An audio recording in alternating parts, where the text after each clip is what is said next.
हम लोग घटना चक्र बुक का बायोलॉजी पढ़ेंगे, जिसमें पहला चैप्टर है जीव विज्ञान की उपशाखाएं।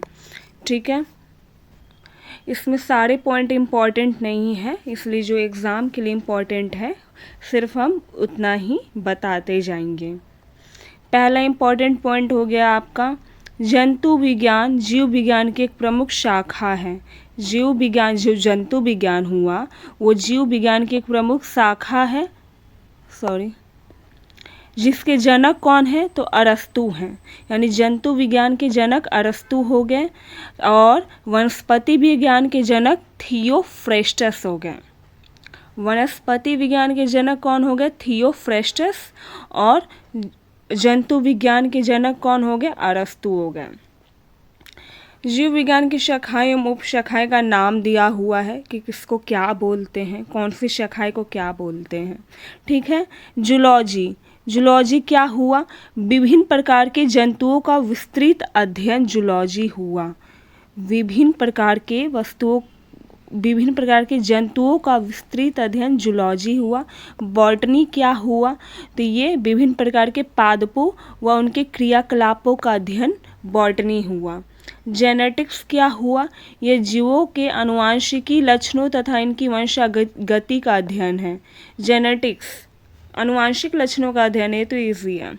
पोडोलॉजी, पोडोलॉजी मृदा, मृदा का अध्ययन को पोडोलॉजी कहते हैं।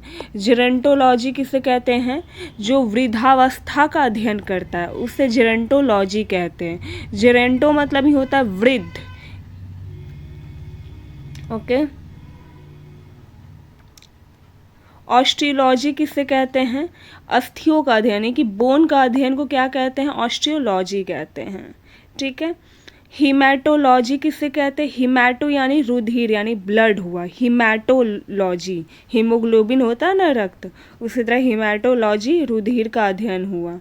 न्यूरोलॉजी, न्यूरोलॉजी न्यूरॉन, ये क्या हुआ, ये ब्रेन में होता है ना हमारा न्यूरॉन, सबसे लंबी कोशिका जो होती है वो न्यूरॉन होती है, ब्रेन में होती है, तो ये न्यूरोलॉजी यानी कि तंत्रिका तंत्र से संबंधित अध्ययन है। बैक्टीरियोलॉजी, बैक्टीरिया यानी जीवाणुओं का अध्ययन है ये। एंटोमोलॉजी, एंटोमोलॉजी कीटों का अध्ययन को कहते हैं, एंटेमोलॉजी। अब प्रमुख शब्दावली एवं संबंधित उत्पाद आया, यानी कि एपीकल्चर, एपीकल्चर को क्या कहते हैं, तो ये शहद उत्पादन पालन को कहते हैं, शहद उत्पादन को एपीकल्चर कहते हैं।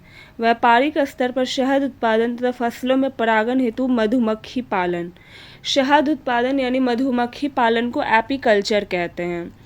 एवीकल्चर किससे कहते हैं, पक्षी पालन को कहते हैं, पक्षी पालन को एवीकल्चर, एवी यानी कि बर्ड्स हुआ।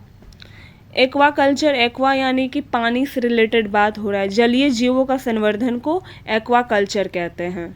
ठीक है, एल्गा कल्चर, एल्गा से मतलब क्या हुआ, शैवाल की बात हो रही है, एल्गा, शैवालों की कृषि की जाती है इसमें। ठीक है, पीसी कल्चर, पीसी कल्चर मत्स्य पालन को कहते हैं, पीसी मत्स्य पालन को कहते हैं।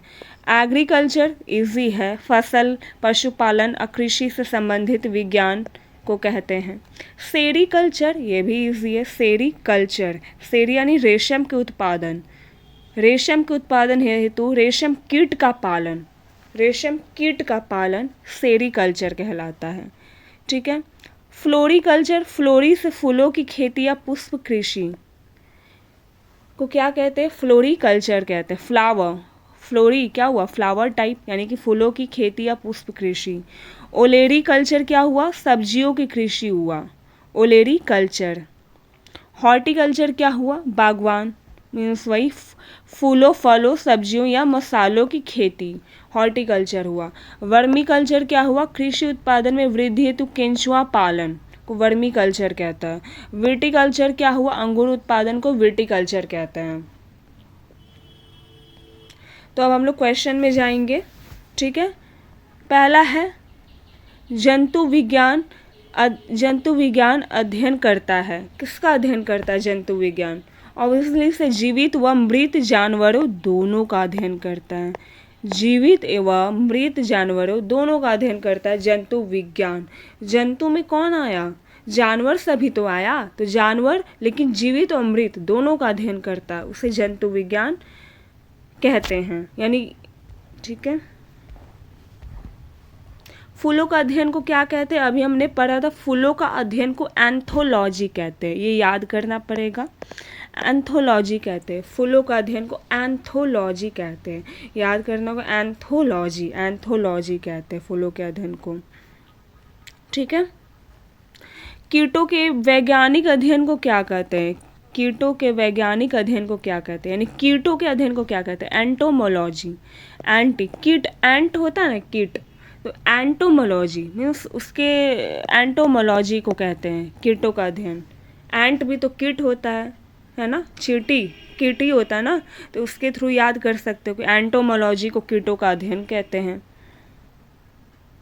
फिर कौन सा विषय जनसंख्या एवं मानव समुदायों के महत्वपूर्ण आंकड़ों का अध्ययन से संबंधित है? ठीक है, यानी कि कितना हमारा जनसंख्या बढ़ा, कितना घटा, मानव समुदाय कितना बढ़ा, कितना घटा, इसके अध्ययन को क्या कहते हैं? जनांकिकी। जनांकिकी, जनसंख्या से जनांकिकी, काफ़ी इम्पोर्टेंट है।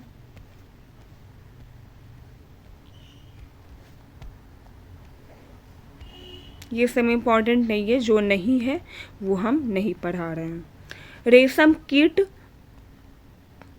पालन को कहते हैं, अभी तो पढ़ा था रेशम कीट, कीट किसके पालन को कहते हैं? रेशम कीट, सेरीकल्चर। सेरी मतलब क्या हुआ? रेशम हुआ, सेरी मतलब रेशम हुआ, रेशम कीट पालन को क्या कहते हैं? सेरीकल्चर कहते हैं। एपीकल्चर किसे कहते हैं? शहद उत्पादन। एपी शहद उत्पादन, यानी शहद उत्पादन, जो मधुमक्खी का पालन करता है उससे शहद निकालता है, उसे एपीकल्चर कहते हैं, एपीकल्चर कहते हैं। हॉर्टिकल्चर तो बहुत ईजी है, फल फूल देने वाले पौधों का अध्ययन हॉर्टिकल्चर कहते हैं। सेरीकल्चर, सेरी बोला था, रेशम को कहते हैं, रेशम के उत्पादन को कहते हैं। फ्लोरी पता है, पुष्पों का अध्ययन को कहते हैं फ्लोरीकल्चर। ओके, मधुमक्खियों का उपयोग किया जाता है, तो का उपयोग किया जाता है, एपीकल्चर में उपयोग किया जाता, पढ़ा चुकी हूँ। इसमें कौन सुमिलित नहीं, यानी कौन गलत है? एक, फूलों की खेती को क्या कहते हैं? फ्लोरिकल्चर, ये सही है। फूलों की फ्लावर, फूलों की खेती को कहते हैं। फसलों की खेती को एग्रोनॉमी कहते हैं, एग्रीकल्चर से एग्रोनॉमी यानी फसल की खेती को कहते हैं। सब्जियों की खेती को हॉर्टिकल्चर कहते हैं, नहीं, ये गलत है। ठीक है, फलों की खेती को क्या कहते हैं? पोमोलॉजी कहते हैं, फलों की खेती को पोमोलॉजी कहते हैं। सब्जियों की खेती को हम लोग हॉर्टिकल्चर नहीं कहते हैं। हॉर्टिकल्चर किसे कहते हैं? बागवानी या फलों की कृषि या सब्जी की कृषि तथा फूलों की कृषि को कहते हैं। ठीक है, हॉर्टिकल्चर। तो सब्जियों की खेती को क्या कहते हैं? ओलेरी कल्चर कहते हैं। सब्जियों की खेती को क्या कहते हैं? ओलेरी कल्चर। सब्जी के लिए काम आने वाला पौधा के अध्ययन को कहते हैं ओलेरी कल्चर। अभी हमने पढ़ा सब्जी की खेती को ओलेरी, ओ से आलू होता है ना, सब्जी आलू में आता है, तो उसी तरह याद कर लो, ओलेरी कल्चर। कौन सा सुमिलित नहीं है? एपीकल्चर, एप यानी शहद उत्पादन, ये तो सही है भाई। सेरीकल्चर, सिल्क वॉर्म, ये भी सही है। पीसी कल्चर, लाख का कीड़ा नहीं, पीसी कल्चर, पीसी मछली उत्पादन को कहते हैं पीसी कल्चर, मछली पालन को कहते हैं पीसी कल्चर। हॉर्टिकल्चर, हाँ फूल आता हॉर्टिकल्चर में।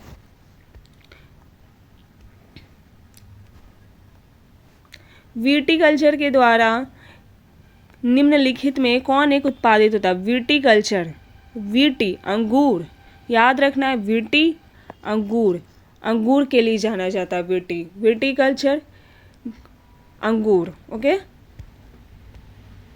कीट संवर्धन क्या है? तो कीटों की वृद्धि करने का विज्ञान, बहुत ईजी है ये तो। वर्मी कल्चर बहुत इंपॉर्टेंट है, अर्थवर्म से रिलेटेड, यानी कि जो केंचुआ होता है ना, उससे रिलेटेड है वर्मी कल्चर। वर्मी कंपोस्ट को वर्मी कल्चर या केंचुआ पालन भी कहते हैं। हाँ, केंचुआ पालन कहते हैं वर्मी कल्चर को। जेनेटिक्स अध्ययन है, आनुवांशिकता, ये तो बहुत ईजी है, जेनेटिक्स, आनुवांशिकता और विचरण का अध्ययन है। जेरेंटोलॉजी अभी बताया मैंने, जेरेंटोलॉजी वृद्ध को कहते हैं। वृद्धावस्था ये हो चुका, ये सेम क्वेश्चन है, जो दोबारा क्या पढ़ाना, ये भी वृद्ध होने की प्रक्रिया है, जेरेंटोलॉजी। पेडोलॉजी, मिट्टी पढ़ा था अभी। पेडोलॉजी किसका अध्ययन है? मिट्टी का अध्ययन है। अस्थियों का यानी कि बोन्स का अध्ययन किससे रिलेटेड है? ऑस्टियोलॉजी, ऑस्टियोलॉजी, ठीक है। ऑस्टियोलॉजी को क्या कहते हैं? बोन्स यानी अस्थियों या हड्डियों का अध्ययन, ठीक है। हड्डियों की पढ़ाई विज्ञान की किस शाखा के अंतर्गत आती है? तो ऑस्टियोलॉजी के अंतर्गत आती है। सर्पों के विषय में जानकारी प्राप्त करना कहलाता है सर्पेंटोलॉजी। हाइड्रोपोनिक्स क्या है? ये मृदा विहीन पादप संवर्धन है। हाइड्रोपोनिक्स मृदा विहीन पादप संवर्धन है। हाइड्रोपोनिक्स एक ऐसी प्रक्रिया है जिसमें खनिज पोषक तत्वों के विलयन के प्रमुख द्वारा जल में पौधों को उगाया जाता है। यही हुआ, जल में पौधों को उगाना हाइड्रोपोनिक्स कहते हैं, यानी कि मृदा विहीन पादप संवर्धन हुआ। ये पौधों की उगाने की ऐसी विधि है जिसमें भूमि में पौधे नहीं उगाया जाता है, ठीक है। Thank you.